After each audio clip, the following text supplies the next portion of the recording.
Hello guys, magandang araw. Tingnan nyo nga kami guys. Nagmamadali ang yayam. Kagagaling lang po namin doon sa Tagkawayan Beach at dumiretso kami dito sa Robinsons para mamili yung kanyang tatay at maglalaro nga din daw po itong si Yayam na makulit. Dahil halatang hindi pa naman po inaantok. Yan. Dumiretso na kami guys para isahan na lang kasi yung bahay namin ay malayo. Alam nyo naman yun. At ito, kala mo naman nakawala sa hawla itong Yayam namin guys. Buti na lang ito talaga si nanay talagang mabilis. Parang si nanay Nancy rin napakaliksi. Di ba? Hindi halatang nasa 50 plus na. At itong Yayam, tignan nyo nga guys. Walang makakapigil sa kanyang kakulitan.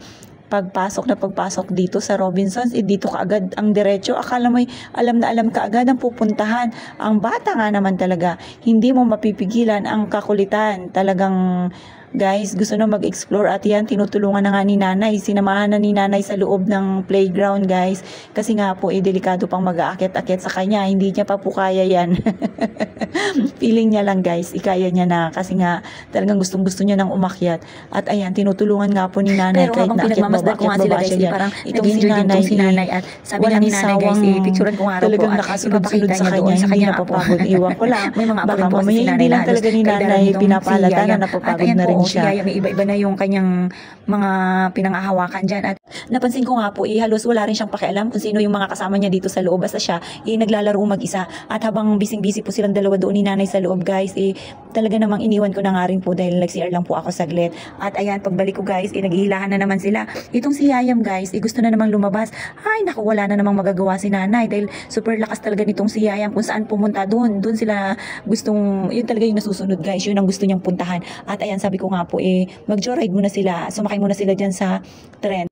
Parating pa nga lang po, gusto na ni Yayam na sumakay. So sabi ko po sa kanila, mag-antay lang at mag-stop din yan. At yan, inantay-antay lang po nila saglit. Nung nagbabaan na po, saka kami nagbayad para makapag-joyride din sila ni nanay. Talagang enjoy na ang Bulinggit. Actually guys, lagi yan siyang sumasakay dyan. Siguro talagang namimiss niya lang kasi medyo matagal din bago kami bumalik dito sa mall at makapagpasyal dahil nga po, diba, nawalan kami ng kasama dati sa bahay. Mahirap po kasi talaga yung namamasyal ka tapos halos kami lang din at wala rin yung kanyang daddy, wala si Big Boss guys.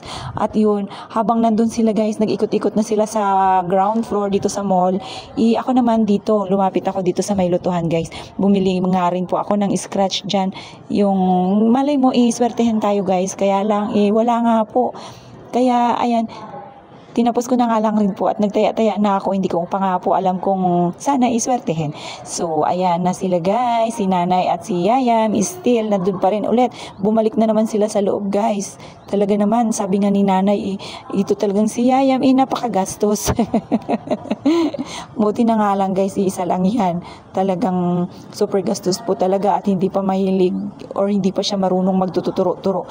Paano na lang, di ba, kung marunong na siyang magturo. At ayan, talagang naglalaro lang muna. At itong si Big Boss guys, habang yun nga naglalaro si Yayam kanina, namimili na rin siya para isahan na lang at siguro napapagod na rin at gusto nang magpahinga. Alam nyo guys, habang nandyan nga kami sa loob kanina, umuulan, super lakas nga po ng ulan. Meron nga po palang pa-activity dito, ang mga sandalo. Hindi ko nga po alam kung ano yan, basta nadaanan lang namin.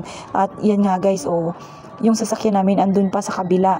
Kailangan pala merong payong dahil nga po kasama namin ang mother ni Big Boss. So, ingat-ingat talaga dahil halos mga may edad na rin ito yung aming mga kasama at ang aming Bulinggit dito super kulit. At ayan guys, nilapit na nga lang po yung sasakyan para hindi kami maambunan. At yan, inisa-isa ko na lang silang hatid kahit na PWD tayo guys. Ako na rin ang naghatid sundo sa kanila. At itong si Yayam, nakatulala dahil malakas ang ulan. Hindi siya makatakbo at talagang kapit na kapit ni nanay kahit na hindi kaya, kinakaya. Medyo madulas din po kasi dito sa harapan guys. Umaambi yung ambon. Super lakas, pati hangin, malakas. So, kailangan i-stay muna kami dito sa isang gilid para hindi madulas at ingat-ingat na rin. So, paano ba yan guys? Kita-kits sa susunod na video. Salamat po.